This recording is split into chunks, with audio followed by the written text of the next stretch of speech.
पन जेव पन कथ वुचन वालें तो बोजन वालें मैंने तरफ लोल बुरुत माय बुरुत सलाम नाज़रीन मोहतरम अस्सलाम वालेकुम वरहमतुल्लाहि वबरकातुहू। उम्मीद छम थे सारी ठीक पट अल्लाह ताला थो सही सलामत और जू तो दुर कोट। आज मे तुज फरमाइश पे अकिस कशरिस फोकलोर किरदार कत कर। तो यह किरदार सठा मशहूर अम सज कत दचिन खोवर प्रेत जाय आसान। तो यह किरदार क्या अम जान हासिल करने खतर वुचू यह वीडियो जरूर।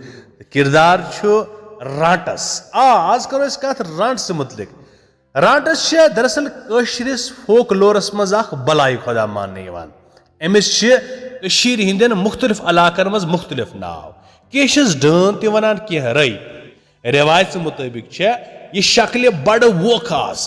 तो मुख्तलिफ वेह बदलावान अक्सर खूबसूरत जनान हुंद रूप रटान दपान यह पन तन मस्त छाई थावान अमिस मस बराबर खोरन तन जूट आसान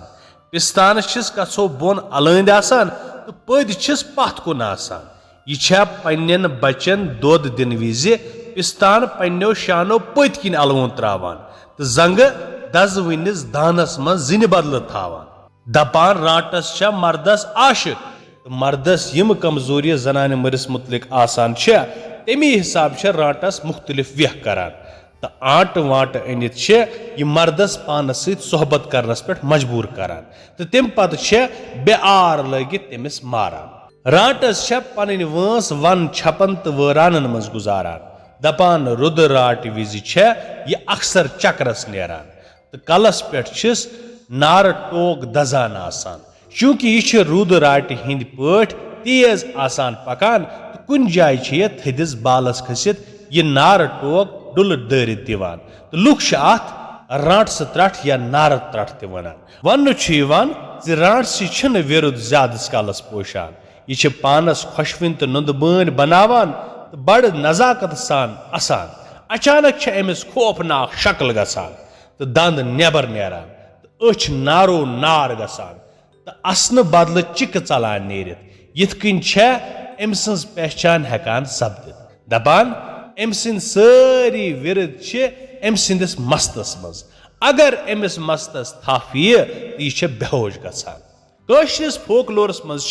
रांटस पन मकाम तो अमिस मुतलिक मुख्तलिफ दलील त वन आमज यमन दलील मज मशहूर दलील रांटस तो खोर सह दलील ये चैनल पे हेकु तुम वुचित मे गोडनथ सह बनम सह दलील रांटस तो खोरिस मुतलिक तुम वुचतो सह दलील बाज़ात पे जन प्ले लिस्टस मज दलील तिमन दलील मज दलील रांटस तो खोर वमेद तुम जान पसंद आमज तो तुम थोमुत याद दरअसल रांट सुंद किरदार क्या सैनिस फोकलोरस मज मगर यह कत वैस बह वन असली पे रांटस आसान क्या यह दरअसल सैनिस फोक लिटरेचरस मज जन सोन लुक अदब तथ मजन कहानियन मज किरदार थुरन आमत हकीकत मज रांटस वांटस आसान क्या। मे उम्मीद तुम अजुक वीडियो लेक्चर तारीख खुतमुत ब्याख डालित सपद बे तुंदिस खुदमत मज जल्द हाजिर तोताम दियो इजाजत तुम खुदायस हवाल।